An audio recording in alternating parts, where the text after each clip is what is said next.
Oo. Kaya, inagaan ko na. Kasi napakaganda sa yung buwan, hanggang 6 na buwan sa taon, ang hirap buhayin. Good morning May to bahay. everyone.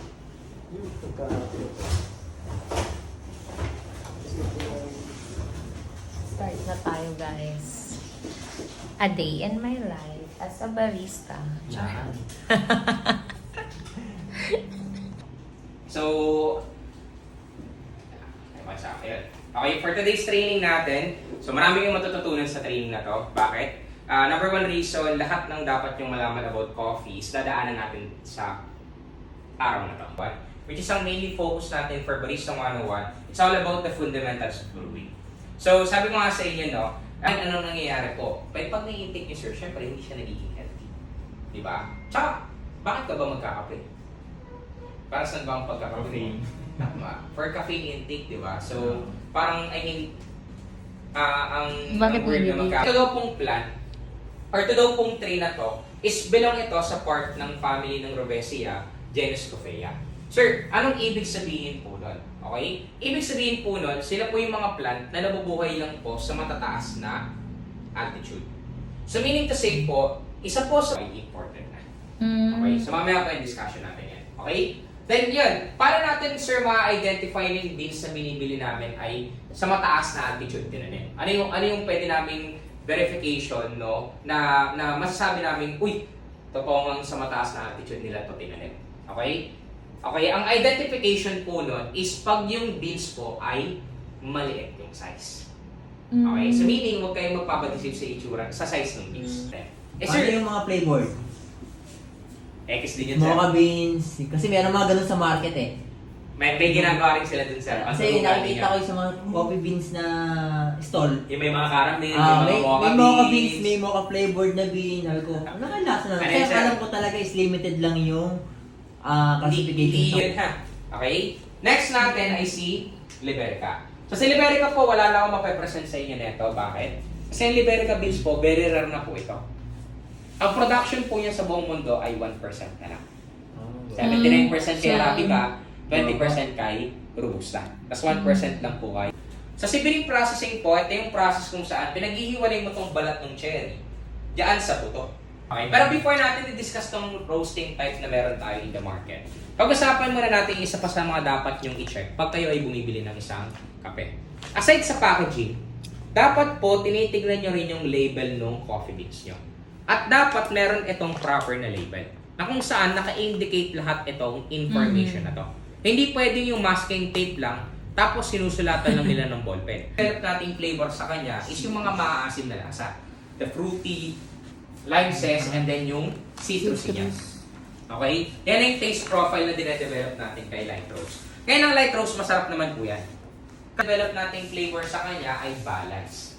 Ibig sabihin po ng balance, eto yan eh. Alam niyo, pag umiinom kayo ng kape, meron talagang dalawang flavor ang kape na hindi mawawala sa kanya. Original flavor niya to, kumbaga. Ano tong flavor na to? Yung mapait at yung maasim na lasa. Okay? Sir, paano natin malalaman na balance yung flavor niya? Pag yung maasim at mapait po, ay pantay yung lasa niya. Like for example, kung gano'n cocoa. So, yes, Sir Mark, you don't have to worry about acidity mamaya. See, yung beans namin naka-medium to dark roast. So, don't worry, sir, acidity kami lahat dito, kaya yun yung profile ng beans namin. Okay. So, kahit kami nakaka-4 to 5 kape everyday, hindi po agad nag-trigger ang acidity namin. So, depende pag wala na kami kain. So, yun yung come and go nila, kung matatawa kayo. Oo, pag uminom yun, lagok, alis, di ba? Yun yung come and go na nila eh. Ngayon, dito naman sa Pilipinas, yung mga coffee na sobrang ma-flavor. Well, hindi natin masisisi ang Pinoy. Bakit? Kasi ang Pinoy or yung market natin ay sweet foods. Sweet. Ang grind size na gagamitin, mas light or maasim yung kape na mapuproduce natin. Okay? Mas finer, mas stronger or bitter yung taste ng coffee na mapuproduce natin. Okay? Clear tayo doon? Kaya pala the blender vary. Yung grinder natin. Yung grinder natin, yung ilalabas niyang grind size. Kung Okay? kaya yung mahal ng blender, na grinder minsan lang. Yun yung mas Binibili. Kasi mas consistent yung kaya Mga ibigay. high-end na Like pag low end kasi, minsan hindi consistent yung binibigay na grind size. Kaya nag-iiba-iba yung lasa ng kape mo. Kasi nga, nakaka-apekto yan sa lasa ng Kaya kape. pala best partner kung tawagin. Grabe no, ang ano niya. Lasa ng kape natin. So, ganun Parang siya konting ka-meticulous. mali mo lang. Mali na lahat. Ano, grabe. Actually, ganun talaga. Sa pagkakamali, lahat ng tamang gagawin mo, wala na request. Pag nag-medium grind ka naman, bagay siya kay AeroPress sa siphon or sa mga drip coffee na meron tayo. Then pag nag-fine grind ka naman, bagay po siya sa espresso machine at mocha pot. Ito lang yung dapat niyong tandaan. Okay? It doesn't mean na si fine grind, bagay lang siya sa mga machine na to, is hindi niya na siya pwedeng gamitin dito. Pwede pa rin po, nakadepende yan sa magiging preference niyo. Like for example, gusto mo magkape sa bahay niyo, kasi yung machine na meron ka ay French press lang. French press lang. Eh gusto mo matapang yung kape kaysa maasim. So instead of using portion or ratio, ito yung dami ng tubig na ina-apply mo doon sa every grams na gagamitin mo. Okay? Sige nga, tingnan natin kung malinaw. Halimbawa, gumamit ako ngayon ng ratio na 1:10. For every 1 grams of coffee, meron akong 10 ml na tubig na ina-apply sa 1 grams ng kape ko. Okay? So ngayon, gumamit ako ng 10 grams ng kape. Ilang ml ng tubig ang kailangan ko? 100 po. Tama. So, every grams, 10 ml ang equivalent. So, gumamit ako ng 10 grams. So, 10 times 10, 100 ml po. Okay? Clear sa atin yan? Clear. So, ito yung standard ratio natin for the manual brewing. Ang standard ratio natin for the manual brewing ay 1:10 to 1:15. 1:10 To 1:15. 1:15. For every 1 grams of coffee, 10 to 15 ml ng tubig Manual ang to, no? equivalent nito. Sa manual po yun. Okay, 10 to 15 ml of water. 1 grams of coffee is equivalent to 10 to 15 ml of water. Okay? So, 60-40, pero grinded lang po 3 days ago. Okay, 3 days ago lang to 60-40 natin. So, itong 60-40 na i-grind ko ngayon, freshly grind po ito. Okay? So, just bring out shot glass. Yan Pag-compare natin yung freshly versus sa 3 days ago lang. Take note same roasting date, same beans, same batch ng roasting date, same roasting level. Ang difference lang, Grinding days. okay? Nag-grind 3 days ago Tsaka grind versus sa freshly grind. Okay? Let's go. Sir, pamoy ako nito, sir. Pamoy po. Yung sabi po pag wala na pang amoy Sabog na tayo pag-uwi natin. Parang matulog mo na ako. Foil, baka kailangan nyo po. Pag-amoy. Panya isang butas ng ilong. Correct. May ba ng kape Sobrang ng baso, addict na sa yung kape amoy yan, no? ng baso? Mas fresh to. Parang may Ayan, sir, pinamay kasi. manamis-tamis na. Oo, yun ba na? Parang ang tamis niya.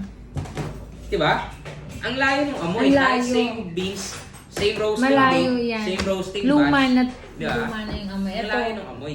Pero 3 days pa lang ang difference na ito What more pag naging 1 week to 1 month pa yan. Mas worse pa yan. Kaya po ang pinaka-recommended, mag-grind talaga kayo kung kailan may Yung order aroma ka. ng isa tsaka yung flavor, nandun lahat Totoo yan. Yung beans kasi, the moment na gin-grind nyo po yan, lahat ng Grabe. it also affects yung lasa ng magiging kape natin. So dapat pag tayo yung nagbubro ng kape, meron po tayong standard temperature ng water, which is nasa 90 to 95 degrees Celsius lang po. Pag nakamachine naman kayo, hindi nyo na kailangan mag-worry. Kasi nakafix naman po yung Sa manual temperature lang niya. yan. Gawa ng may boiler. Sa manual lang yan. Halimbawa, nag-init ka sa heater. So make sure na may thermometer yan. Mababantay yung init niya. Tapos bago mo ibusa dun sa kape mo. Okay? Kasi ganito yan the more na mas mataas po ang temperature ng tubig, nasusunog ng tubig yung kape mo, so pumapait yung lasa niya. Tsaka yung agitation kasi. Yung agitation, yung brewing na nangyari, sobrang bilis. Kaya puro pait yung na-extract. Pag yan ay lower ng 90, mabagal yung agitation process, hindi niya na-breakdown properly yung flavor.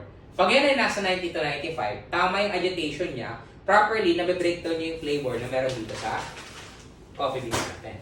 Okay? yung sa mga fast food na, di ba maglalagay ka ng filter, tapos lalagay yung coffee, tapos bubuhusan mo lang ng water. Dapat hindi tuloy-tuloy yun.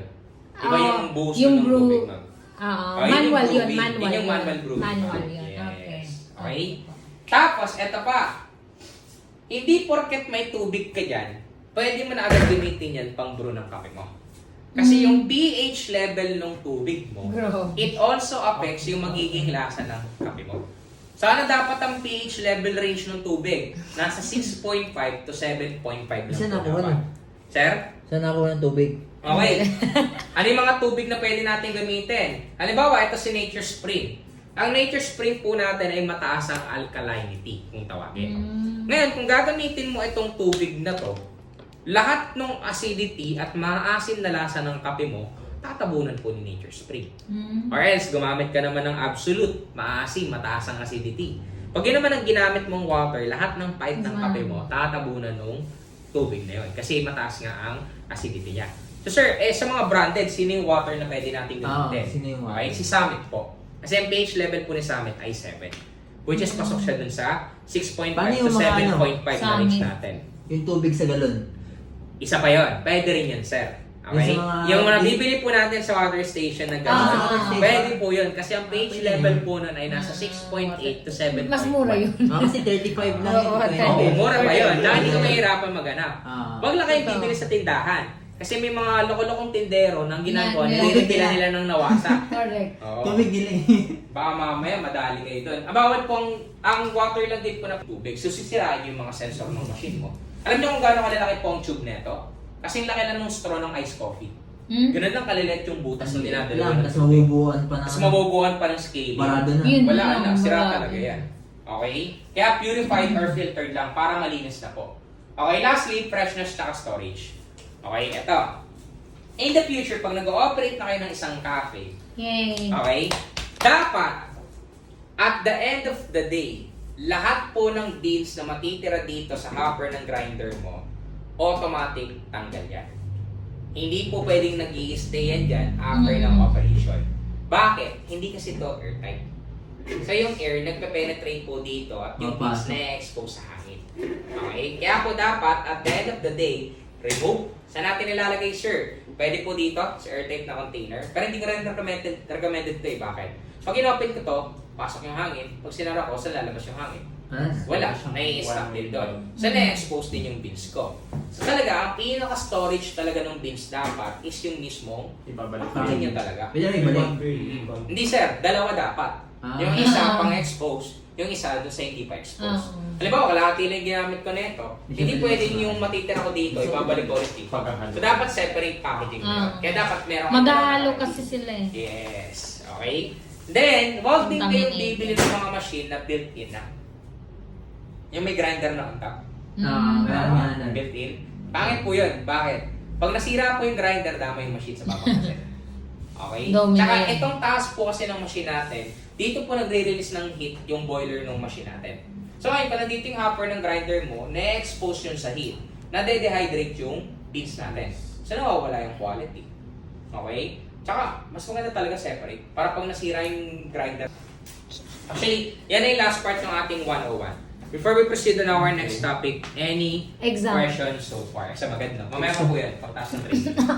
Any questions so far po? Wala. Na. Wala? So far? Clear?